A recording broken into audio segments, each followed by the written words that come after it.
Welcome to the Meeple Syrup Show, designers discussing design. We're on episode 27, or does life imitate art? That's right, we're going deep, talking about visuals and talking about art, talking about design. We have two fantastic guests, and I'm actually going to throw it to Dylan to introduce them because I know he lives close to one, but the other is very close to his heart. This is actually very true. We're almost close to 10 years, I'd say, knowing one another from our days back on the board game design forum, Ariel and I. So we've got Ariel and we've got Rob, whose acquaintance I'd like to make, being as he has a wonderful hobby that coincides with my personal interests in microbrewing. So yes, and you know, this is a win-win here. I'd love to get them out and talk to them as soon as possible. But we should ask, what have you guys been playing lately?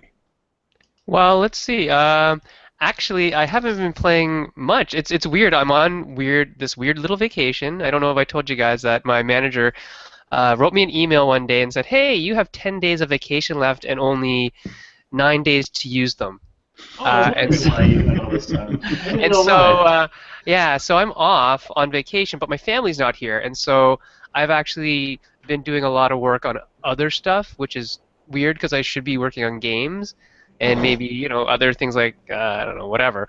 But I've been working so hard on getting my marking done that I haven't actually played a lot of games because the people I play with aren't here, my kids. But I have been doing a lot of play testing with one of my co-designers, Jesse Wright, working on a Cthulhu storytelling game, which is pretty cool so far.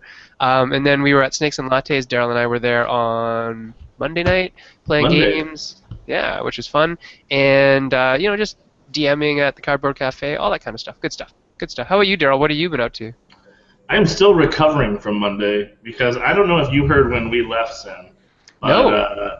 So for people that don't know, the normal schedule for the designer night, they start at 6 and they end at midnight. Although there has been historically later nights than that. So I went down actually. I left Kitchener-Waterloo at 1 o'clock. Met with some designers earlier.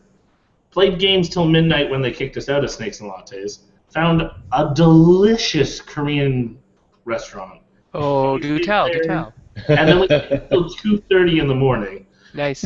Playing more games. So to say I got home when the sun was rising was true. Nice. And Daryl, for those people who don't know, what is that on your hat? Yes. All right. So, we just successfully finished our Kickstarter campaign. And the party hat. That's what this hat is for as well. But we have not yet, because we're still actually collecting all the funds and getting all the data and all that kind of stuff. But one of the things is we had a hat sponsor, Toy Vault Games. So I made my little homemade version for now. And then shirt sponsor, R&R Games. We can't see that, Joe. You have to bring that closer. Really, you're gonna have to get that right up close there. Yeah, it won't work. All right. I have a game of an R&R game right beside me. So. Oh yes, New Haven. That'll have to work for now. But yeah, so there's a couple examples of some of the thank yous that we want to give. I'll just give a quick heads up though. We're going to just give a quick verbal thank you to our sponsor, our people that have helped in a general sense, but we're going to designate the entire April 1st episode to thanking everyone and unleashing the new intro video with the links and with the logos, and we actually have an extended song and all that fun stuff. So stay tuned April 1st. That's no joke. We will be unleashing all the official thank yous, but for now, I'll send it actually back to Sen. Do you want to say some general things? Oh, just in general, I mean, obviously, Toy Vault, R&R, Snakes and Lattes. Apparently, Ben has a hankering for my barbecue. I don't know. He decided to get in at that level. Whole bunch of other sponsors that we have to thank. And you know what? We'll get if you guys get your logos to me, that'd be awesome. And then I can plaster you guys all over the interwebs. That's another logo we need sent in. Yeah. Chris, get your logo to me, buddy. Yeah, once you guys get your logos in, we're going to put them on our paraphernalia, on our website, on the intros and extras to the videos, and all over the place. And we love you, we love you, we love you. We thought we never thought we'd get where we got. We always had little hopes and dreams and aspirations, and you guys helped make that come true. So thank you very much from the bottom of my heart, and from Daryl's as well. And Dylan is going to reap some of the benefits of this as well, I believe, if he lets us get him some stuff. Because he's like, no, you don't need to get me anything. But we want to help. Dylan is a great supporter of the show, and his parents actually supported the drive very nicely. And Thanks, Mom and Dad. yeah, thanks, Mom and Dad. We think that Dylan needs to get a couple additions to his camera so that it's his voice sounds really good, and his voice always sounds good, but the camera's kind of wonky, so we're going to see if we can fix that up too. Yeah, see, look at it. It's wonky, right? That's wonky. I can do that. You don't see those little hand trails. We want to see that motion. Yeah. Okay, so Dylan, A, what have you been playing, and B, let's get these guests in this joint, okay? Absolutely. Well, I had to say that the children found an old nasty skeleton in the closet, and that was good old Stock Ticker. And they brought out Stock Ticker, and they're like, Dad, we want to play this. I'm like, I don't know if you want to do this, kids. So they started playing, and we were like, okay, so here's the chart, do the math, calculate the interest, blah, blah, blah. And so the kids were, they were doing okay, and it had money, so Kiri was happy. Nice. And it had dice that Juno could throw at things, so she was happy. So we played Stock Ticker, and that was weird. Anyway, blast from the past. But yes, from the past. Let us indeed, and it was by the Canada Games Company. It's hilarious. Anyway, let's bring these gentlemen out. Rob, the Brewmeister, and Ariel, an old friend from my BGF days. Welcome, gentlemen. Excellent to see you. Thanks for having us. Hi. So I wonder, actually, if we could get a quick introduction from Ariel, who I've known from like 2006 when we were both on the BGDF. What was the first game that you worked on from the art side? My own designs, I'm not sure, but probably a very, very early inception of a tennis game, which many generations later became Grand Slam. But at the time, it was a completely different game. I think that was my first attempt. That's awesome. I remember seeing the original Love Means Nothing version of Grand Slam. That was totally awesome. Yeah, well, you saw it growing almost from the day one, I think, because we were like all night for me, all day for you on the BGDF chat. You were working on Genji. Yeah. I was working on Love Means Nothing and the World Bank game for the contest. I think. That's right. So I'm going to pull up the graphics for Love Means Nothing. This is the original version, right? Or one of the original versions? Yeah, actually it's one of the last prototypes. Oh, okay. That's pretty close to the finished game, yeah. Okay. I want to play this game. It looks awesome. It's quite cool. Let's go back, and we're going to look at the other version of it, which is the final version right here, right? Yeah, the final version is awesome. That's the published version. Right, I just need to get down to the quick link here to get to the big... So who's publishing this, Ariel? There you have this is from Korea Board Games. Right. Excellent. They mostly publish licensed games, but a few years ago they started to publish original games. So they organized an international contest, and it was funny because I didn't have any idea about the contest, and right on the BGDF chat, one of our friends told us about he asked anyone that is going to to enter the contest, and I didn't have any idea, but I had the game ready to submit. So I entered the contest, won the contest, and then got the offer for publication. Very cool. I love that cover. That cover is amazing. It just pops, eh? It's got so much energy to it. It's fantastic. I like the colors in it too. We were talking about that before, how the colors tend to look like video game box or toy boxes more than some of the more Euro covers, which are have a little more subdued palette. Mm-hmm. So, Rob, what do you think about how does color influence what people think about a game if we're on to getting into art and color palettes and stuff? Color is a big deal. I mean, like as an artist and a graphic designer, I mean, like the amount of color you put, the saturation levels, not just the palette themselves, is like a lot to do with the feel of the game. I feel like if you're doing your job properly and like really thinking about the way the game feels, the way the game plays, the way it should present itself, like, you know, all that stuff has to read in the kind of palettes and the kind of art that you're doing, right? I mean, you don't want to do a lighthearted game with a really subdued gray kind of brown palette that doesn't, you know, that's not kind of getting across that you know, fun, lighthearted feel, right? You want the art and the color involved in it to reflect that. I mean, like it's all part of the whole, right? I mean, the best games that you'll see will kind of really take this into account. I mean, like this is the kind of thing that can really make a difference. Like, I mean, so many people talk so much about, oh, well, the graphic design for this game is you know, is X or Y, and but they don't talk about the you know, the real, like, you know, the kind of the real meat of the art, where it's like where you kind of get down to does the design, or like does the actual art reflect the feel of the game, right? I mean, like, I think that's always the first thing I think about. Like when I get approached to do a contract for something, I'll read over the rules and kind of decide to myself, like, you know, think to myself, what is this game supposed to feel like? How is the player supposed to feel when they're playing this game? And then that like lens, that's a ton of information to go on. That's like the very first place I go to when I start thinking about, like, you know, what I want the final art to look like. So it's funny. I sent that one. That's the almost finished one. I got the other one. Tell me about this piece and what did you want people to feel, and I'll tell you if I feel that way. Yeah, that's the unfinished cover because it's not fully colored. But yeah, so with Harbor, I mean, it was.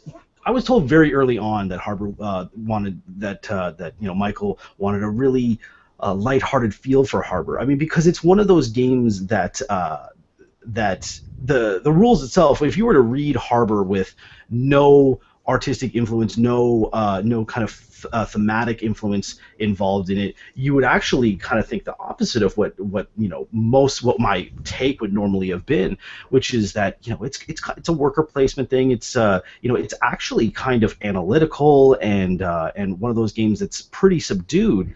And I think the reason that he chose that Michael was so adamant about getting like a really lighthearted feel for the game was to bring that kind of fun level up a little bit, where you're kind of like excited to look at the new buildings, and, you know, it gives you something to look at while you're just waiting for your turn and you're still kind of mulling over. Because, I mean, Harbor's one of those games where your move is heavily determined by the previous player's move, right? Mm-hmm. So you can plan out a little bit in your head what you want to do, but, you know, if the player, like, immediately to your right or whatever decides to, you know, throw the monkey wrench in and, like, oh no, I can't go there now, or, you know, oh, they bought that building and now it's not as good for me to do, or, oh no, they used all the all the livestock.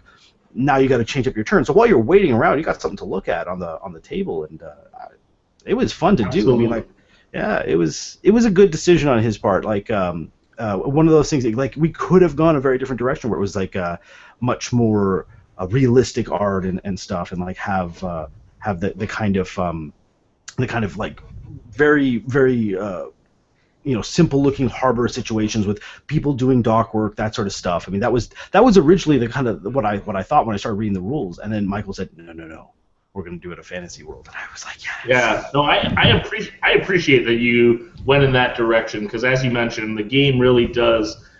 You know, you do have a bit of downtime with that game, even though it's a small game.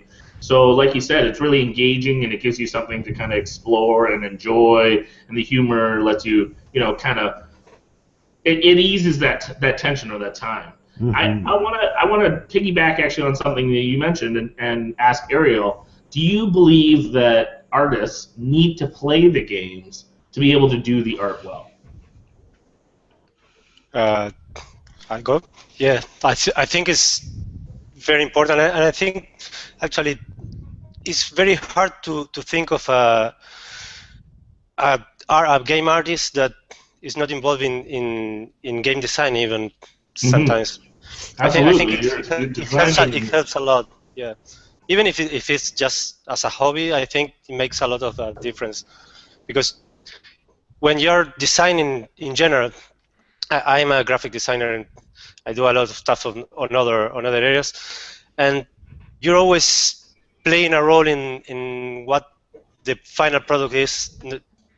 It's not just that you take what you're given and just make it look nice. It's a lot more. So when you're working on a game, the decisions in the art play a big role on how the finished game will feel. And so I think it's very important not only to play the game for the designer, but also to be somehow involved in what it means to design a game and to play games.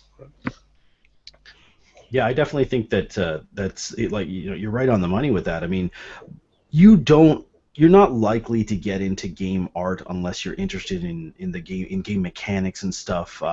Because I mean there's a lot of different places to go in the art field, and board game art is kind of a weird one, right? Like it's kind of a narrow field. It's pretty, it's not as like diverse as a lot of places go. I mean, when you start looking at some companies, like you start looking at like Fantasy Flight and stuff, those guys will hire illustrators, who are doing other art, largely from like video game companies and stuff, because they have to fill those decks. The decks are beautiful, right? I mean, like decks of cards go on forever, and you got to fill those, and like one artist doing that, forget about it. That's too much, right? So they got to do that. But when you're talking about like a huge portion of the board games on the market now, I mean, a lot of them are from companies that you could consider kind of like indie or still kind of like 1 foot in the indie world, right? And yeah, if you're going to be a part of that world, it's you got to kind of dive into it. You have to direct your career towards that. It doesn't tend to just happen to you like in a kind of a random way. I know for myself it was like I think the door opens in a random way sometimes. Like you'll stumble upon it, but you have to be interested if you're going to walk through the door. It has to be a thing. And like I mean, every board game artist I've talked to, they like mechanics. They want to be involved in it. They like having there's almost like a puzzle side of things for board game artists, where when you start looking at rules and you think to yourself, how can I visually describe this rule in the best possible way? And it becomes like a little game for yourself, where you're like, do I do it graphically? Do I do it with with a character? Do I do it with like lots of arrows and crazy complicated things? And like it's fun. It's a big part of it. And yeah, I think that's a really, really big deal. I think you have to. I think playing the game is really important. Now, do you have to? Maybe it depends on the contract, right? Because if you're just doing illustrations for cards and stuff like that, maybe not. I mean, you need to be able to have access to rules. You need to be able to see them. But if you're doing full board game art, 100% you have to play it. Definitely. But then how did you get in that door? How did you jump in there, Rob? This is an interesting story. So back when I was working as an animator, I was working at a studio where somebody here might know by the name of Jay Cormier contacted. I don't know who that guy is. I don't know. He's not important. We don't need to talk about him. We love Jay. We love Jay. But so Jay, I largely owe my opportunity to get into this to Jay, because he contacted his cousin, who happened to be my supervisor at the animation studio I was working at, and he was saying that he was interested in doing a little promotional comic for some game called, I don't know, Belfour. I think that was the one, right? And his cousin was a little busy. And yeah, right, Belfour. I was just dropping these names. I'm like, look, it's a real small game. You don't have to worry about it. No, you should totally play it. It's 100%. It's awesome. But thanks, Rob. Hey, no joke. I'm serious. It's actually a favorite around the house. I really enjoy Belfour. Great, thanks. But yeah, so he wanted to do that, and and his cousin was busy at the time. He was supervising and stuff like that. He had a lot going on, and I was like, oh, I'll do it. I like comics. And especially since it was part of a board game, I was into board games at the time, and so I started working on this comic. Started talking with Jay, and we kind of got this thing down, and I ended up finishing the comic. I was happy with it, and Jay was excited. He was like, "Oh, this is gonna be so good and stuff." And did you ever think of doing board game art, like a whole board game? I was like, yes. So. I think that it somehow made its way over to Michael at TMG, and he liked the art, and he was like, "Hey, what do you think about doing a whole board game?" And it all started down this path. The first thing we did with it was that I did with Michael wasn't a full board game; it was just a deck of cards. But it was kind of like, I think it was a litmus test for like, hey, can this guy get stuff done in a timely manner and stuff, and be able was to that work with the Templar's Intrigue? No, it was actually just steampunk cards. yeah. It was Amazing Adventurers. It was just a steampunk set. I think I have like only one pack left of these things. They're cool. Yeah, I've never seen them. Yeah, well, it was a small Kickstarter, and it just sort of made its goal. And so, but decks of cards, they're everywhere on Kickstarter. Like any given day, you can find like 30 different decks of cards on Kickstarter. So, but we did that, and it went well. And then my first real gig was Dungeon Roll. So awesome. Hey, let's. How did you get into board game design? I know Dylan was talking about BGDF and back in the day, and all that kind of stuff. But how did you make the transition from art to design? Were you always a gamer? Were you a designer first or an artist first? I know you're employed as a graphic designer, but how did that happen? Let us know. Me? Yeah. I actually began into game design because of the chance mostly. I like games, but there's no tradition of board gaming here in Uruguay. So it was there's the Hasbro titles, the obvious Monopoly and Clue and a little more. But I knew that there were some other better games, but I didn't have a group to play, or there's no market to buy those games over here.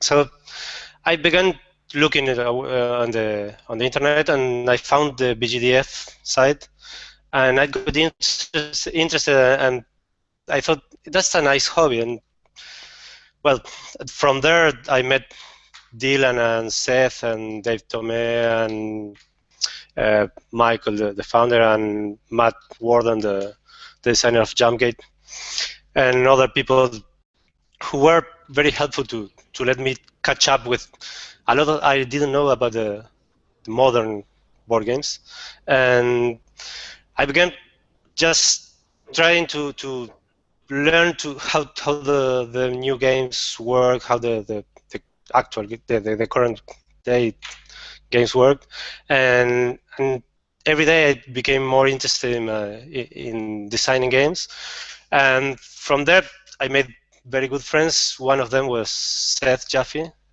and he was the one who suggested me to be the artist for one of the two first games that Tasty Miser published. So Josh Capel did Terra Prime, and I did the art for Homesteaders, and that was how I started. I realize that right now we're basically doing the Tasty Minstrel Artist Show, because the more I think about this, I'm like, wait a second, yeah, we should have also got Josh to show up, and we basically would have covered the entire catalog. What's funny though is I think Josh is currently in a tropical paradise, hanging out, drinking margaritas. He's not. I saw him on Monday. We had Korean at 2 in the morning. Really? Oh, he's already back. That's a shame. He's already back. It went too fast. That is a short trip, because people can see on the screen. Sen is actually showing. Is that Homesteaders? Yes. I love Homesteaders, by the way. So that was. That's a great game.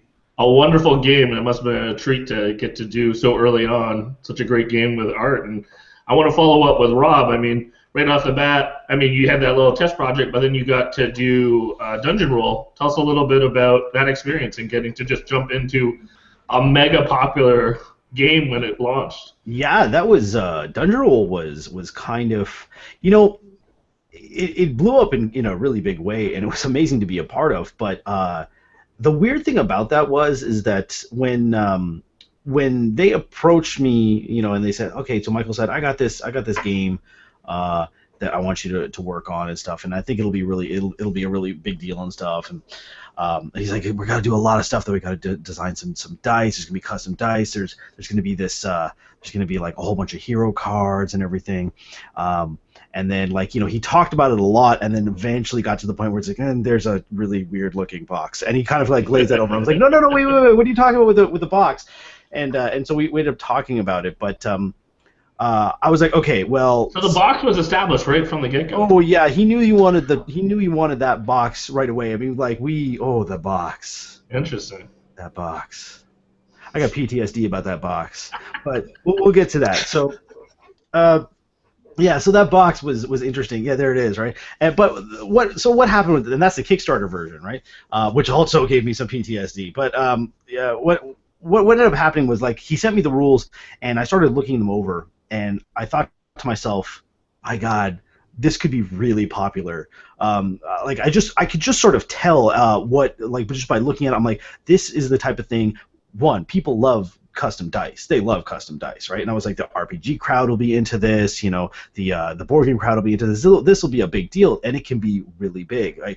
And so, immediately I already kind of knew. I was like, I want to do this box. I want to do this kind of low poly kind of look for the box, and I want these kind of these D&D heroes and everything. Try to get that that epic feel for them. And he was like, yeah, we'll let you direct the art on the hero stuff and everything.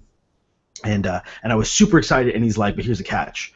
You have a lot of art to do, so we're gonna get some other artists to do the hero art, so you don't get to do that. And I was crushed. I was like, no, but the hero art, that's the best part. I was like, okay, fine, that's okay, because when I finally did look it over, it was a lot of work.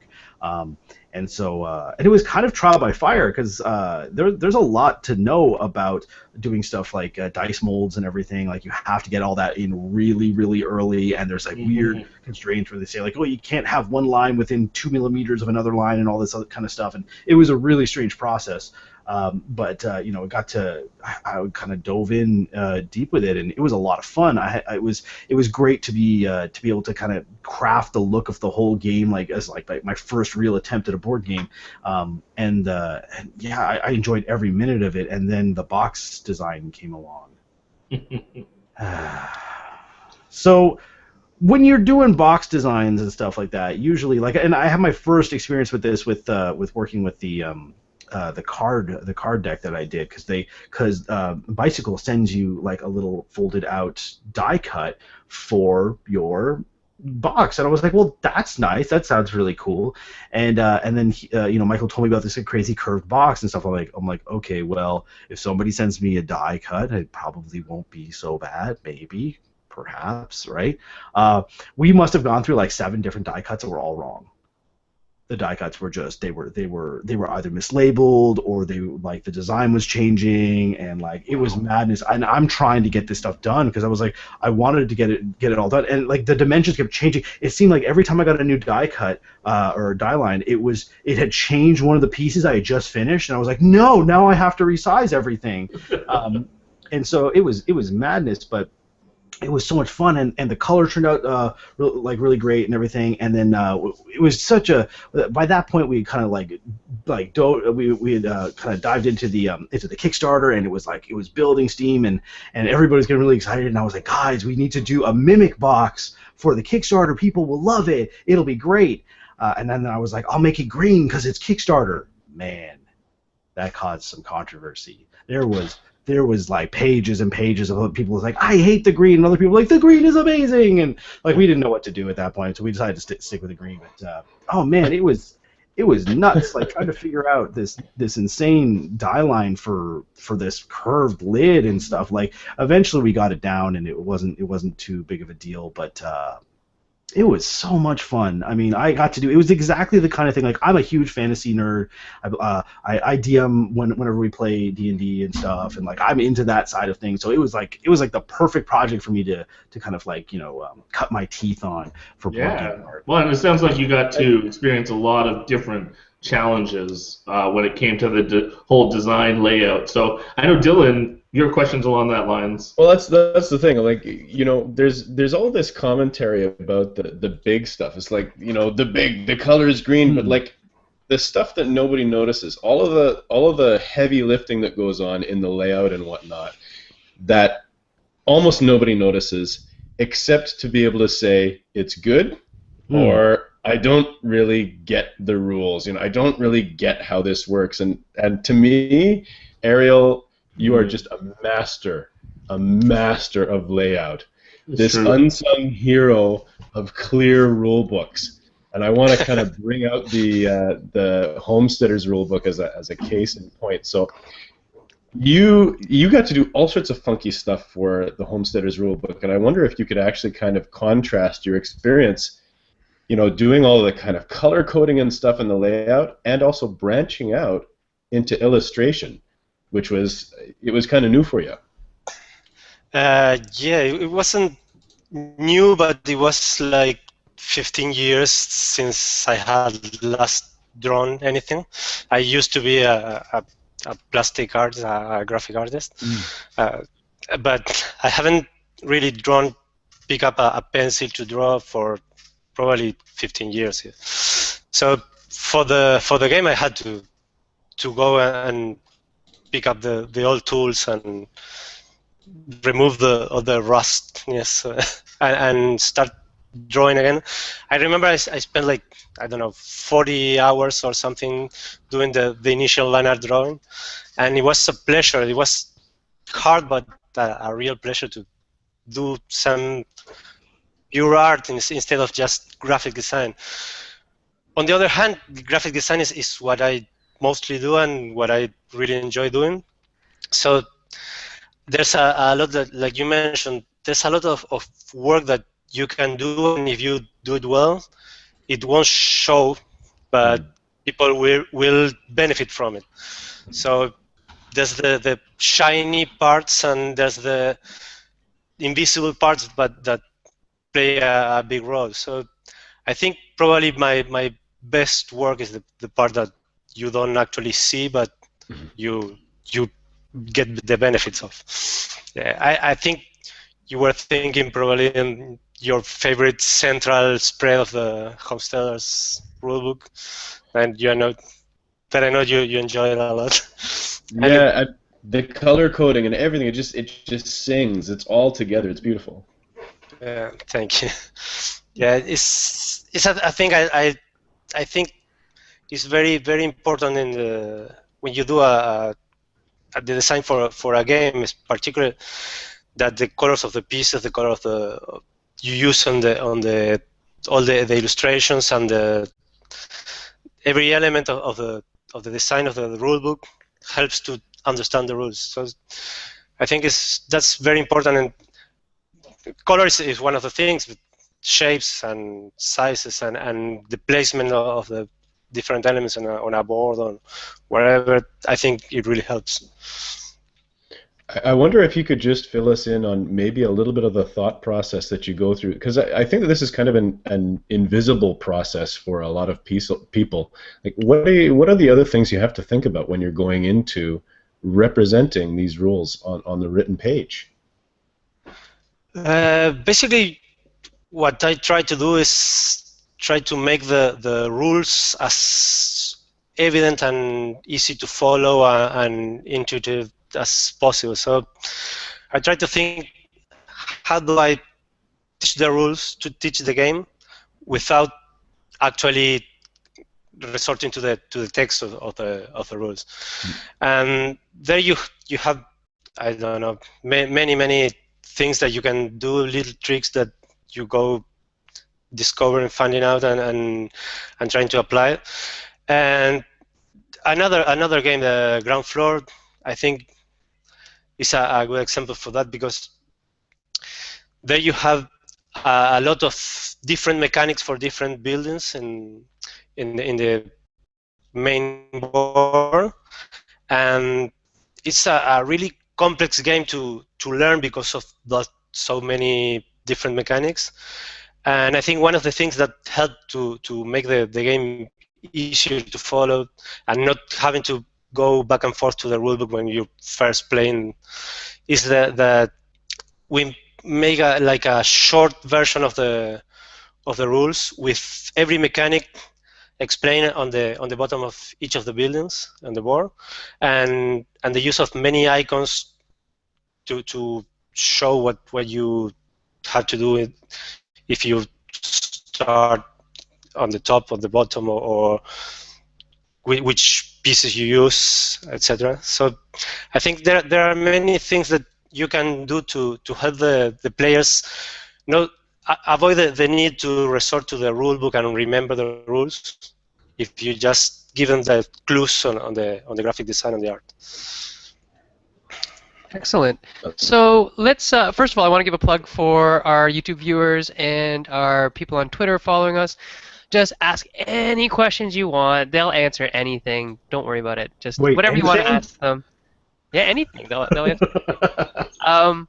So, Rob, let's talk a little bit about some of the tools of the trade. So what are you using? I see you sketching. One of our listeners or viewers was saying that she watches you sketch on Twitch. Can you tell us a little bit about that and what tools you're using to get that done? And that's probably why you have a very nice microphone and all that kind of stuff. Dude, sorry, just to be clear, this is Suze we're talking about. She's not just one of them. This is Suze. No, it's Suzanne. So yes, she's a very special person. We're all special people here. Come on. Yeah. No, she's a little extra special. No, do not start that debate, because Dylan will that debate and say Suze is more. So. Yeah, so I do stream. I started doing a daily art stream a while back. I say daily, but I don't do it Mondays because I'm teaching character design at the local college. Oh, nice. Now it's actually where I went for animation. So I'm teaching animation students character design, first year character design, and which I love, by the way. I like teaching. It's kind of one of those things. It's one of the reasons I started doing my Twitch stream. But I wanted to start doing like an art stream because one thing that most board game artists will kind of experience at some point is, especially if you're the type of person who start working for an art studio or everything where you first start out. I mean, a lot of artists have that kind of experience nowadays. You go, you work in the studio, you get some skills, you do your thing, you do your time. And then maybe you venture off to a smaller studio where you have a little bit more artistic freedom, or you go off on your own, right? But one of the jarring things about it is you find yourself in your office and you're like, oh, this is gonna be great. I'm gonna buy a Cintiq. It's gonna be so expensive, but it'll be worth it. And I'm gonna have some nice new monitors and a nice new computer. And then you look around and you're like, it's really lonely in this office, right? Yeah, the Twitch stream was kind of a great idea. I used to watch a lot of gaming Twitch streams. I mean, like, I like video games as much as I like board games and stuff, and I used to watch a lot of Twitch streams. And I kind of started thinking, I found out there's artists doing Twitch streams that Twitch doesn't mind. They actually like having an artistic community. I was like, well, I bet I can do that, right? So I started kind of doing that, and it's a lot of fun. I mean, I get to interact with people on a kind of similar level that I used to when I worked at a studio. I get to joke around and have some fun with it. People give me some interesting ideas for like my art when I'm doing stuff. Like I started doing sandwiches. Okay. So I'm doing this Cthulhu Realms art, and it was a really weird process because when Michael approached me, he was like, "We're gonna do this Cthulhu Realms thing." I was like, "I like Cthulhu. That sounds good." And he's like, "But it's gonna be humorous." I'm like, "Oh, that's actually kind of tough. All right, sounds good. Challenge, hooray!" And I actually discovered it was a really weird thing. I talked about it a lot on my Twitch stream while I was doing it, where if you try to take something horrific, there's an interesting thing. If anybody's ever played like a Cthulhu RPG, right, or something like that, you're trying to run a horror RPG, Ravenloft, whatever, right? There is this thing that happens where the DM tries to get all atmospheric, and then they like describe the monster, and someone bursts out laughing, right? I mean, it just happens, right? Like, there's this really fine line between horror and humor, right? And you walk it all the time when you're doing this kind of stuff, and it can be really difficult to stay in that horror place. Well, this is what happens when you actually have somebody who's really good at describing horror. They have taken it so far away from that humorous line that it's actually kind of difficult to get it back, right? And so there was a lot of times where I was looking at stuff going, how am I supposed to make this funny? So I started just doing weird things in the background in some of them, and I started drawing sandwiches. And somebody was like, "You draw a lot of sandwiches in your art," and it just started happening. I was just like, "Sandwiches everywhere! There's a sandwich conspiracy going on. The sandwiches are the gateway to Cthulhu's realm, or something." Do you I don't like know. sandwiches? I don't know. It's just there's just sandwiches started appearing more and more. You're in Ottawa. You should be drawing like shawarma. Yeah, probably. Or sushi. Yeah. But there's like there was a ton of sandwiches in this art. They just and you know what? I was like, I'm gonna stop fighting it. If you look at the cover, Cthulhu's got a big old golden sandwich around his neck, so that should be fun. It's kind of hard to see because of the tentacles, but you know, it was just one of those things that like one of my viewers was like, "Man, what is with these sandwiches?" And I thought it was funny, so I just kept going with it. You know, so it's a really cool. It's a really cool process, like being able to have this kind of organic thing where like you can immediately talk to people who are fans of both your work and both board games and stuff like that, and whatever you have to be working on. It's really, really cool. And likewise for board game companies too. I think like if more artists, it's not that difficult to get started with Twitch streaming. It's really not too bad. If you have a decent internet connection, you're pretty much set. And then because it doesn't take a high bit rate or anything for an art stream because it doesn't move that much. It tends to be pretty static, which is that's true. Right. So it's actually pretty easy to get started with doing art streams, and I think it was beneficial to companies. It's like free advertising for them. If people are really interested in the art side of things, they can hang out and interact with somebody who's involved in the game directly. It's a cool idea. I mean, more and more companies I think are going to jump on this. I mean, like the internet's kind of made it a nice small world for us. So. Yeah, well, that sounds awesome. I didn't even know, and I am now not only intrigued but going to watch. So one more interested party. And actually, there's a lot of chatter on the YouTube, people that either watch and they love it, or people that are talking about wanting to watch. So and I'm going to ask a question from one of our YouTube watchers. This one's from David Tome. Tome? Tome? Yeah. Is it Tome? Yeah. Really? Yeah. Oh, man. I have an ability. 4 letters I still screwed up the name. Yes. Dude, man, I'm surprised you pronounce my name. It's only 3 letters. I think we may have identified his dump stat. It's a theme, you know. You have to mispronounce everyone's name. It's important. I just try to make everyone feel equal. It's for the team, Ariel. It's for the team. All right, so this is my question. Is there any artwork jobs, and this is actually for both of you, but I'll go to Ariel first. Is there any artwork jobs that either artist have turned down because of content or style conflicts? So maybe it was you didn't connect with the subject matter or the style, or you just didn't have a desire to take that on. Have you kind of walked away from any projects? No professional projects. No, I got several friends or acquaintances that sometimes ask for help or free art or whatever, Sure. and that happens. But no professional jobs. No, fortunately no. Yeah. How often do you actually get asked for free art? Like that's got to be a constant. Yeah, pretty often. Yeah. So back to you, Rob. How about you? Have you ever walked away from any projects?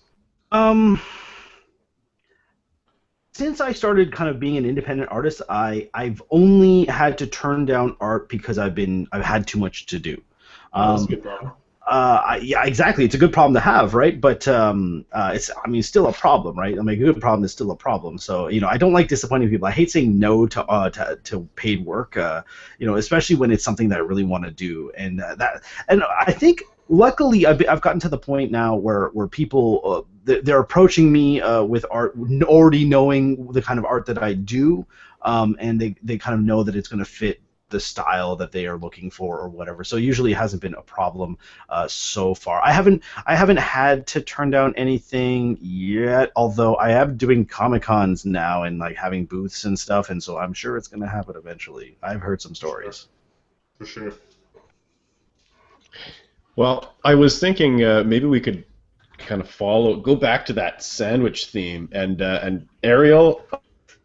Yep. I'll ask Ariel icons or hidden symbols in your art. That this is kind of following on another thing that Dave asked. Anything hidden in your games you want to talk about? Some Easter eggs or anything like that? Yeah, the ground floor art has several Easter eggs. The money tokens have the faces of David Short, Michael Mendes, and Seth Jaffe. Right there, baby. I love right it. there. Yeah, there. Yeah. That's perfect. That's There they are. awesome. There they are. Yeah, actually, that was kind of an internal joke because they didn't know until I showed them the what was the That's even concept. better. Yeah, that's really That's funny. awesome. And if you go browse to the bottom of that page, you see the game board, and the buildings are also all Easter eggs, but except the one on the right. That's there. So the first one is a skyscraper from Montevideo. Okay. Oh, The cool. second one is a very recognizable building in Tucson. So since the game at the time, all three involved were in Tucson. DMG and Seth and David Short. So Yeah. I choose some buildings from there, and let me check the image. Well, the older building is also from Tucson. It's the first skyscraper in Tucson. Excellent. The tall building in the middle is a building in, I think it's Brussels. So I don't remember where it's the building is called Montevideo. So I choose it for. Okay, I get it. Yep. Yeah, and the dark one is, I think, is the municipality building in Essen. So Okay, cool. Good stuff. We could spend the rest of the show talking about this. I know. Like, I love it. I got a few in there. Yeah. Do you? I want to hear these. let's do this. All right, Rob, tell me where to go. Oh, okay. I think I just uploaded one that was fun that Seth was talking about in the chat. Actually, was one of the things that I did for Cthulhu Realms was it's the Necrotic Fragments one. And when I was looking at this, I was like, what is a Necrotic Fragment? Right? I actually had to go to Wikipedia for that. I was like, what is this thing? And apparently, it was just a whole bunch of fragments of like manuscripts or something that had to do with the Cthulhu mythos, right? Yes, yeah, that's exactly what it is. They're And just so I'm like, pieces of paper. I was like, what am I going to do? I'm like, I got to do parchment or something like that. And so I was like, I started looking to see what other artists had done about Necrotic Fragments, and there was a lot of it was like, demonic descriptions and stuff like that.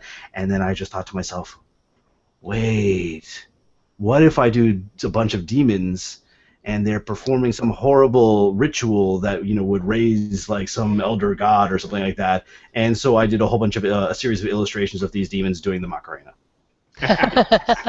Because what better way to raise an elder god than that, right? And then I got some other things. I talked already about the sandwiches and stuff. One that I try to sneak a lot of little like things into the game, into games that I get to work on, because I like the idea. Like, I think humor is I'm doing a lot of humor in the art that I do lately, and humor is largely about shared experiences and stuff, and be able to like tug at those nostalgia strings and everything. Mm-hmm. And so I got little stuff like one of the cards I did has a mansion, and it's Maniac Mansion. Right? Oh, right. From that's awesome. Right? From Day of the Tentacle. Yes.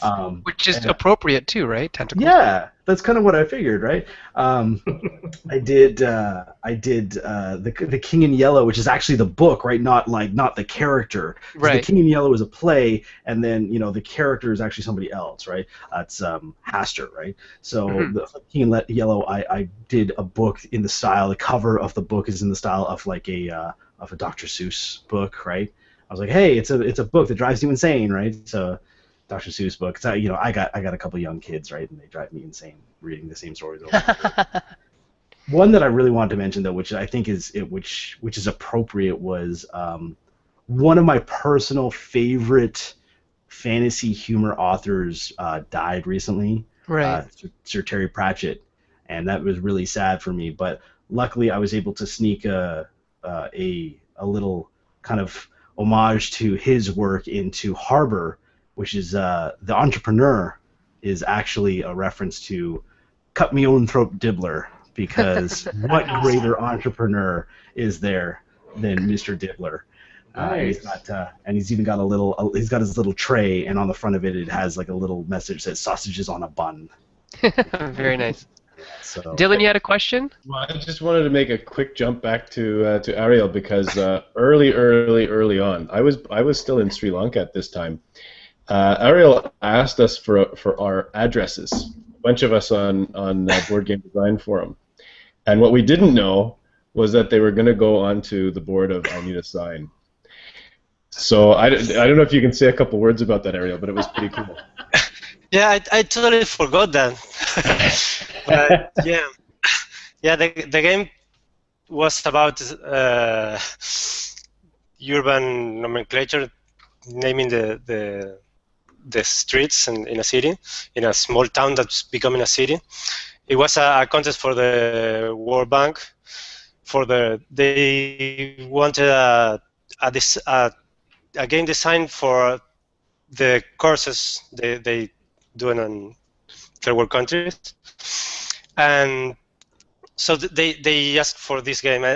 My idea consisted in you build a city with a bunch of tiles, and I thought, well, if I'm going to build a city with a bunch of tiles, I'd rather place my friends' neighborhoods and in the game. So many of the tiles had designs that were based on Google Earth views of the locations.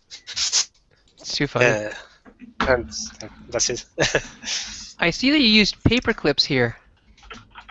Oh, that's the prototype. Yeah. That's It's too funny. That's great. They make really good card stands, apparently. I'm just gonna. They're great. Yeah. Boom, out of here. Prototype tip right there. Yeah, prototype tip. Use the bottom of paper clips as card stands. Let's just take this back to... both of you can answer this question, but Rob, I wanted to ask you first because you're next on the hot list here. When people do ask you, because it happens, for free work as an artist, what do you do? What do you tell them, and how do you deal with that in a diplomatic way? Honestly, the work is pretty, or the answer is pretty honest, is that I really don't have time to do free work for people on request. I mean, like, I will do fan art for people, but, like, that kind of bleeds into usually my own relaxation time. Like, if I have some spare time and I want to do some fan art for something, then I may do that, but it's like, it's largely for me, and it's just, my schedule is so crammed most times that it's just not possible for me to do that. It's just one of those things. I mean, like, the other side of things is that, you know, an artist's time is valuable, right? I mean, we bill by the hour. I mean, and you know, we spend a really long time developing our skills and stuff like that. And so, you know, you got to ask yourself, would you ask someone else, like an accountant or something, to balance your books for free? You know, to put in that kind of time and effort into doing that. You can't ask artists to do that sort of thing. It's just, it's not fair to them in the same ways it wouldn't be fair to you if somebody asked you to, like, do whatever your job is, you know, for free, for nothing. I mean, like, and while I always appreciate you know, people's interest in my art and stuff like that, it's just that the reality is that you know, I cram my schedule with work, with paid work, so that I can pay my bills around here, keep my family in the black, and so Right. you know, it's just one of those things that I always got to turn down, unfortunately. Quickly, before we move on to Ariel, tell us about this again. Oh yeah, the Necrotic Fragments. So this is the thing is that I was talking about, where you basically have a series of these demons and they're doing the Macarena. It's the implication is that it's some kind of dark, horrible, you know, summoning ritual or something that will cause this, you know. that will cause some horrible thing to happen, and it's a dance. And also, if you check in the drawer, there's an old burrito in there and a wallet on it. Awesome. Yeah. Nice. Well, Ariel, before we go to last question, I actually want to ask you about a project that you're working on right now. I know you're working on Emdo Exotica. Is that correct? Exotica, yeah. Yes, that's and correct. you were also involved with Microcosms. I did that maybe for Microcosm. Yeah, tell us a little bit about that, and maybe Any hints for fans that are looking forward to that? Well, Seth was on maybe. YouTube, so he encouraged this. Yeah, I know. Maybe I shouldn't say this, but I like Microcosm even better than the base game. But Uh-oh, yeah, maybe. I really do. I really do. Shots fired.